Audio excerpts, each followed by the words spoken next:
أعوذ بالله من الشيطان الرجيم بسم الله الرحمن الرحيم اللهم صل على محمد وآل Muhammad. Assalamu alaikum wa rahmatullahi wa barakatuh, our dear viewers, and welcome to this program on Ramadan Mubarak entitled Ramadan Series. If you remember, last Thursday, this time we had also another program on the same topic in the month of Ramadan, and it was Ramadan and the glorious Quran. And today we are going to talk about the health benefits of Ramadan, as well as what age can someone begin fasting.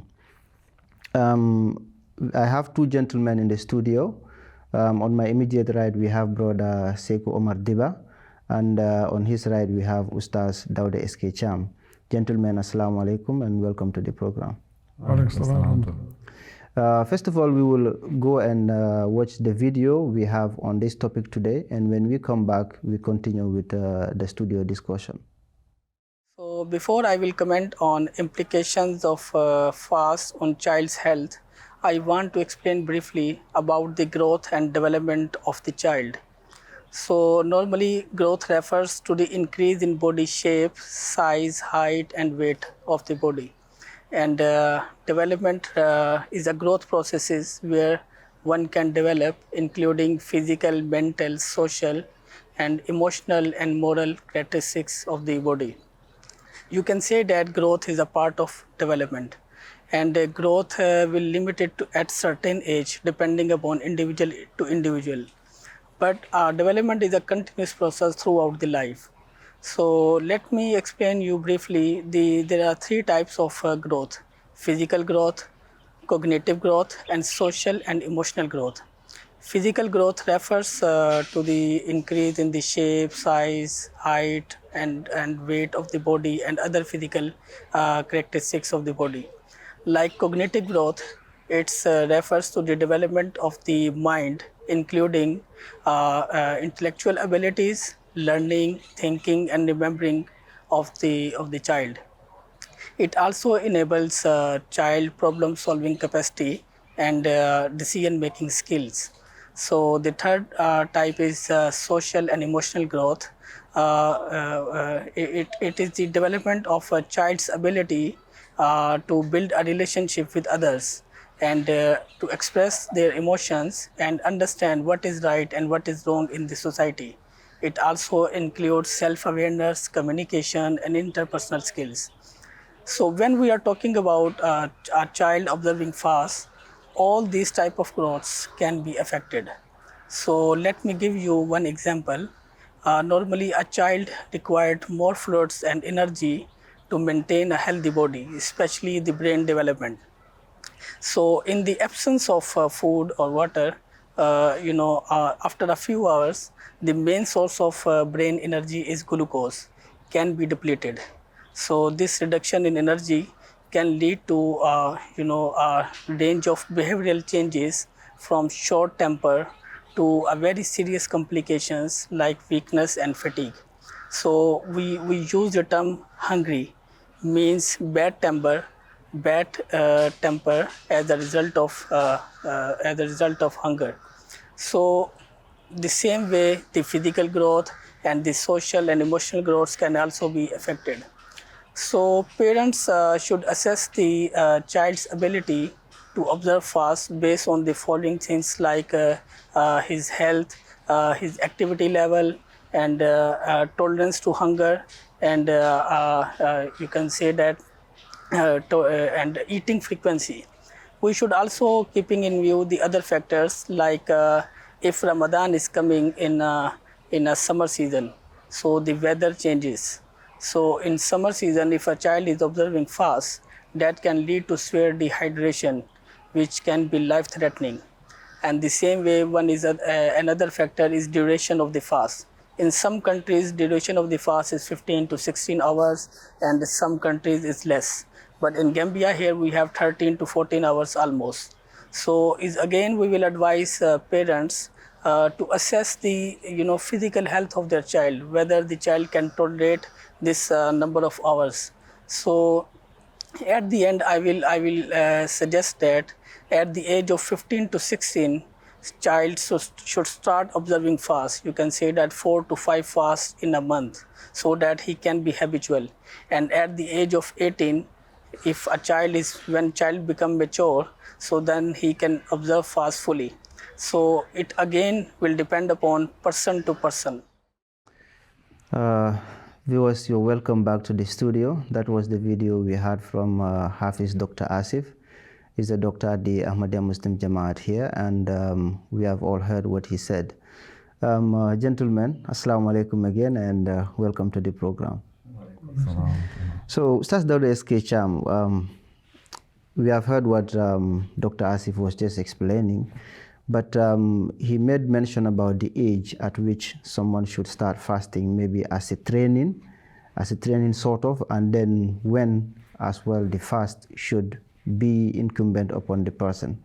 So you take us through that. At what age should a person, begin fasting, and fasting as a form of training, until when it becomes compulsory on him or her to be fasting regularly in Ramadan? Okay, Assalamu alaikum warahmatullahi wabarakatuh, the Ustaz Sahab and viewers and listeners. When it comes to fasting, it is obligatory on believing men and women, as specified in the Holy Quran when Allah says, Kutiba alaykumus siyam.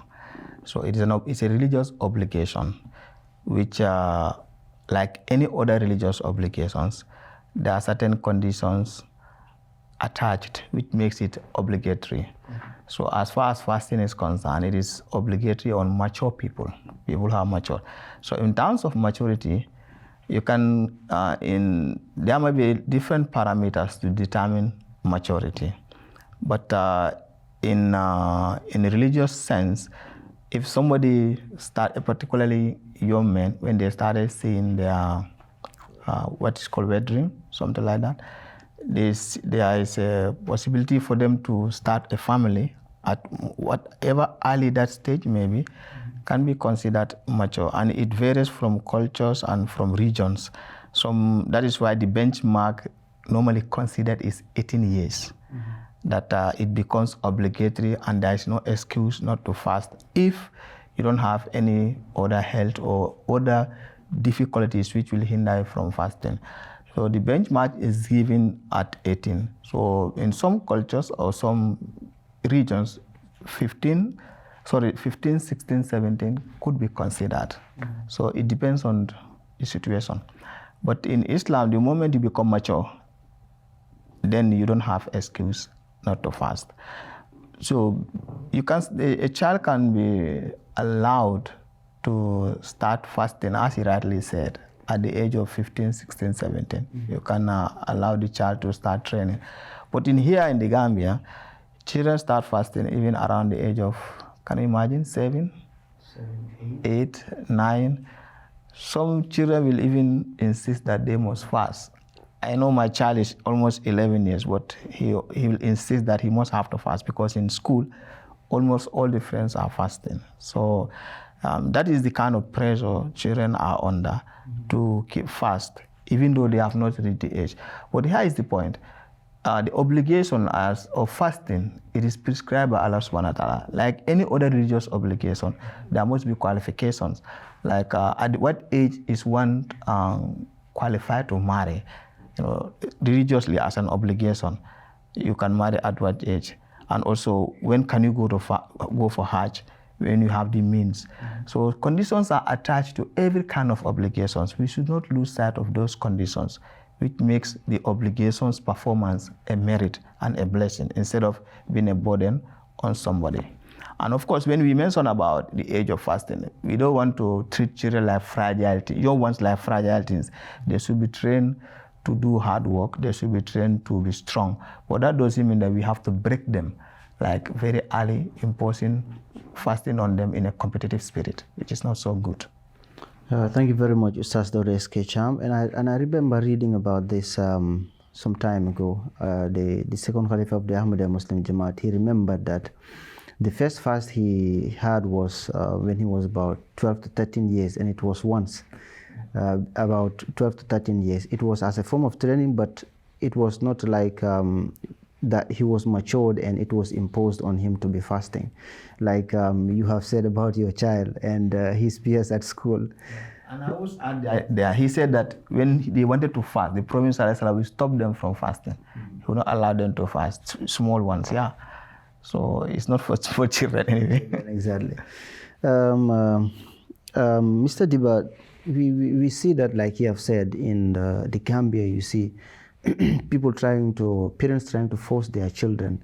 You know, they give them so much encouragement to fast, as opposed to other religious duties. Like, for example, they may neglect the prayers, they may neglect every other thing, but when it comes to Ramadan, it's like you have to fast, like everyone else is fasting.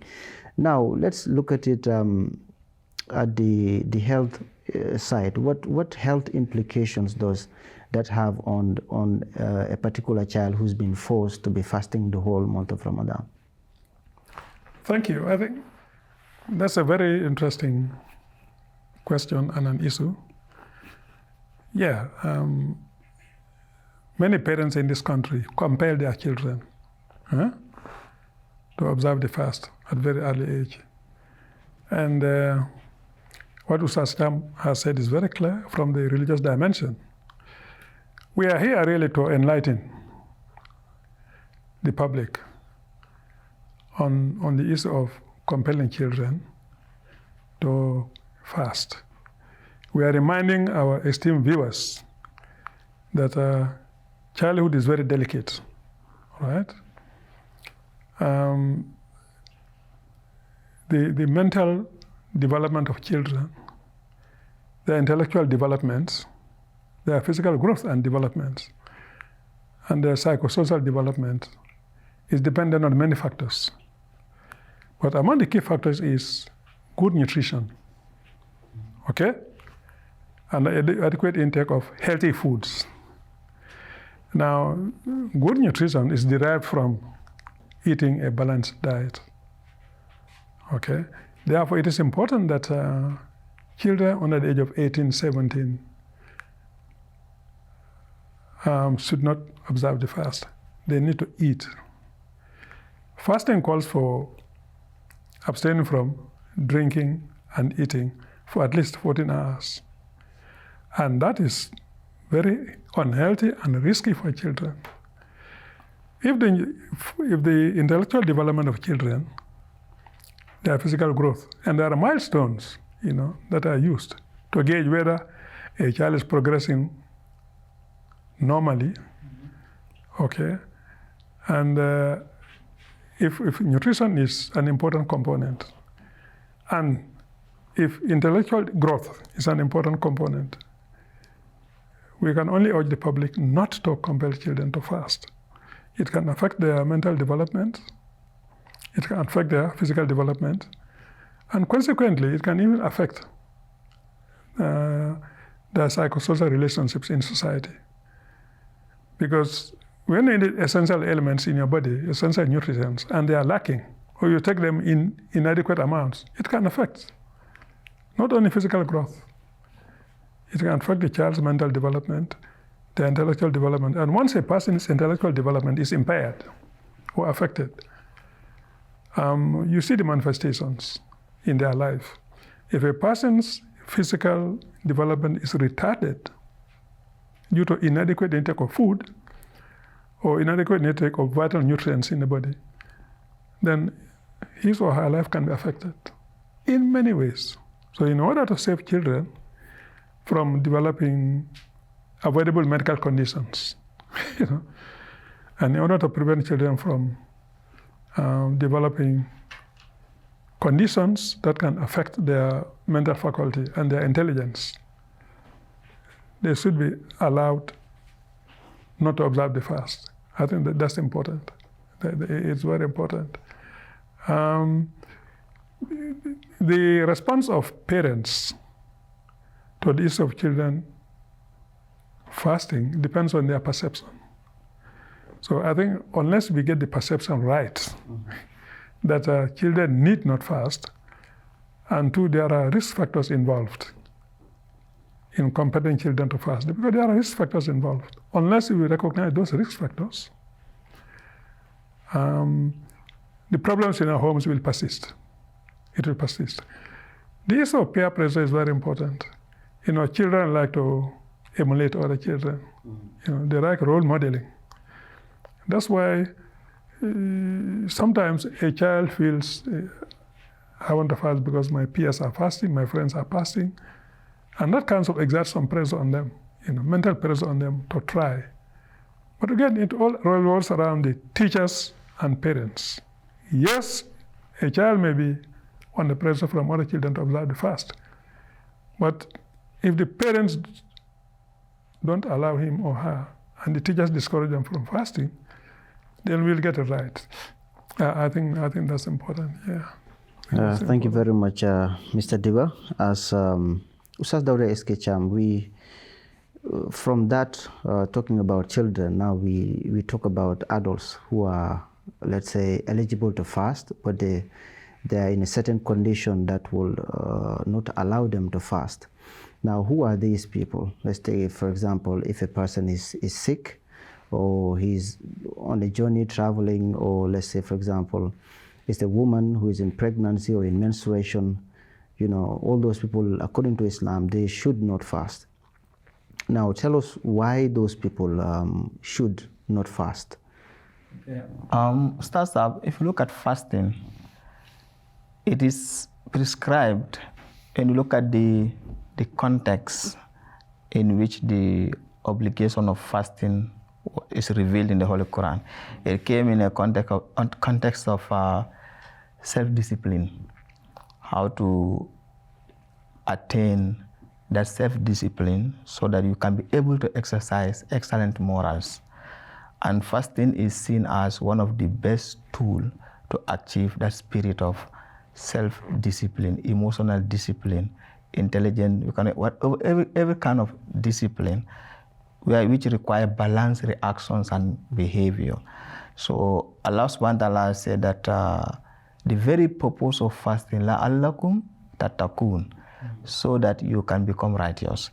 The philosophy of fasting is for us to realize that consciousness that God Almighty watches over us and He is taking us to account. So the very idea that stop things that are halal for you, eating and drinking are halal, stop them so that for the sake of Allah, then you'll be empowered to be able to stop things that are haram. So it is like this kind of training. It is meant to give us that spiritual light, that light and that power for us to attain righteousness. So it is the best way of discipline. So if you put that in mind, and also again, when you say antasumu khairul lakum, that you fast is good for you. So these 2 points, if you put them together, realize that Allah subhanahu wa ta'ala wants us to achieve righteousness and wants us to achieve good well-being. Now, it is the same Allah subhanahu wa ta'ala who is cognizant of the human nature and its various, one can say, frailties and strength and weakness, let's put it that way. So He said that, وَمَنْ كَانَ مِنْكُمْ مَرِيدًا أَوْ عَلَى شَفَرٍ, whoever among you is sick or is on a journey, فَإِدَّةٌ مِنْ أَيَّامٍ أُخْرَى, he can count other days outside the month of Ramadan and fast. So if you are sick, you should not fast. If you are on a journey, you should not fast. Therefore, fasting is for somebody who is stationary. He is at home, or he is maybe even if you are traveled to another country or in another village, but this, you have a place where you are staying permanently and you have your food arrangement and so forth. So that is a makan, at least a place where you are staying. Again, when somebody is sick, you are not healthy, you should not fast. And then he went on and said, وَالَّذِينَ يُطِيقُونَ فَفِدْيَةُ طَعَامُ مِسْكِينٍ. He said that those who can fast but with difficulties, there is a great wisdom in this. Some people will look apparently healthy, but if he fast, that will bring about deterioration. His health will decline. Sometimes he or she has to deal with terrible consequences of that fast. Like you have certain disorder in your stomach, you may have some ulcer or some very terrible condition. Even apart from ulcer, other health conditions, like you can have bone problems, whereby If you become so weak, your system will almost collapse. So apparently by looking at you, people think, oh, you are healthy. But the moment you fast, your health will decline. You may suffer. So Allah subhanahu wa ta'ala said that those people, they should not fast. I look at the pregnant women also. They are under the same category. They are under yutikuna. They can fast apparently, but if you, like our able Naba Misab said, he said, you need food in order to balance your physical health. Now, ladies they are pregnant, they are conceived. Their body depends on the nutrients that they have from taking food. And the baby that is developing inside depends on the same nutrient. And let me remind you, the word fasting we discussed here last time is Ramadan. It means heat, burnt up. So if you are fasting, your internal system is almost dry. So it's so hot inside. Will you like your child to grow in that horrible heat? What are you doing to the baby that is growing inside? So even if you drink, you feel your body inside is so hot. So it's not healthy to fast as a pregnant woman. You may fast, but if you fast, the harm it will cause to you and even more seriously to the child that is growing inside, you cannot understand it. That is why later in life, you see some children they grow up with certain difficulties. Like some of them have this brain problem. And we think that we will say, okay, it's the gene that causes this and that. But pregnancy, fasting on pregnancy can affect a child's life future. You may not know. Even the intelligence can be affected, apart from developing epilepsy and other conditions. Because the body is heat up, you are fasting as a pregnant lady. So when Allah subhanahu wa ta'ala gave us exception, it is based on divine wisdom. So as Jesus said, he said that obedience is greater than sacrifice. So you cannot make Allah surprised as how much you can suffer. You can make Allah surprised how much you can obey him. Most probably. If you want to surprise God, just obey him. And you cannot obey God by disobedience. If Allah said, don't do this, you say, okay, I will do it because I want to obey him. He's the one who said we should fast. But he said that if you are sick, don't fast. You say, still now you want to fast. So you cannot obey God by disobeying him. Or let me not put it like that. You cannot please God by disobeying him. Better. Thank you very much, Ustaz Dauda. And I hope that same thing applies to not only pregnant women as well, breastfeeding women as well. Exactly, the breastfeeding women. When you are breastfeeding, the child is depend on that breast milk.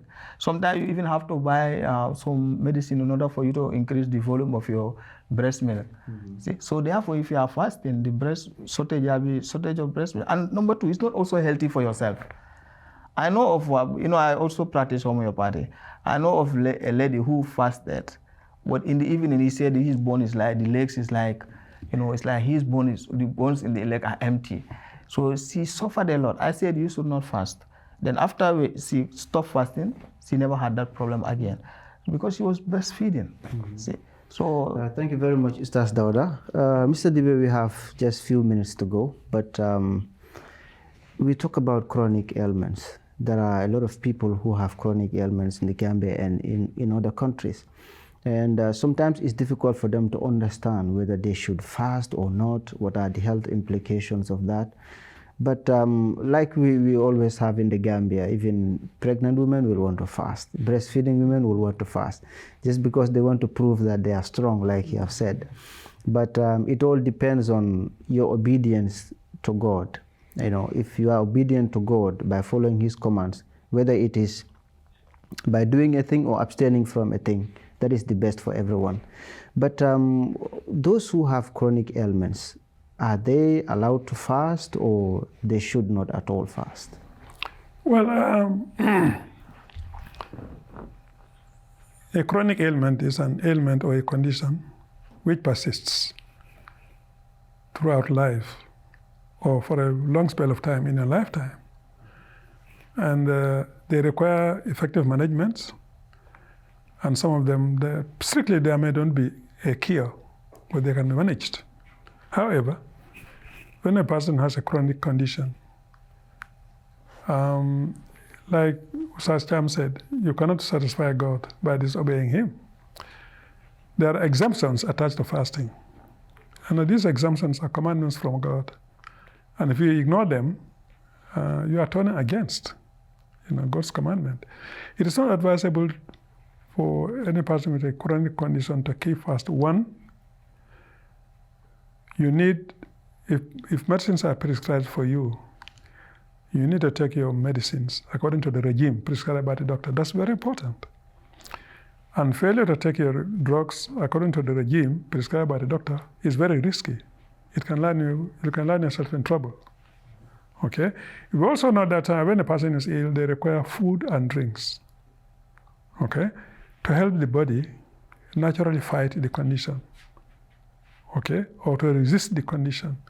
So if you deprive your body of the nutrients and the energy that it requires to fight a condition, then you are leaving yourself open, okay, to developing complications. So it is not advisable to keep fast when you have a chronic condition.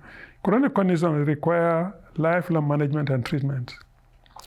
And lifelong management and treatment calls for taking your drugs regularly as prescribed. And when you fast, you cannot take those drugs according to the drug regime. It's very unsafe. It can also retard the process of recovery. Mm-hmm. Adequate nutrition and food intake is critical to prognosis of a condition. Okay, if the body is given the amount of energy it needs and the nutrients it needs, it can speed up the recovery process. Then common sense tells us that if you deprive your body of those ingredients, really, the recovery process is either retarded or complications can develop. So it's important that we compensate for the fast. Stop fast and compensate for it. But if your condition does not allow you to pay up by way of fasting, then there's expiation prescribed in the Holy Quran. Mm-hmm. There's an expiation very clear. There's a very clear substitute stipulated in the Holy Quran. And that's the answer, really. Yeah. In this country, people are very sensitive to what other people are going to say about them. We are extremely sensitive to that in the Gambia. Mm-hmm. Okay? That's how the society perceives each other. That, for me, people should not bother a lot about how other people perceive them or what other people say about them. Do the right thing. Do the right thing. That's it. Okay? And then put your health and your destiny in your own hand. Don't transfer to someone else. I think that's the secret. Your ailment and condition cannot transfer to someone else. Exactly. Yeah. So thank you very much, Mr. Diva and Ustaz Dawda SK Cham. Viewers, this is All Time Allowed Us. I was your host, Ustaz Ibrahim Ba, on your program, the Ramadan series. On today's issue, we were talking about Ramadan and health. And we have all together heard what our panelists have said on the subject.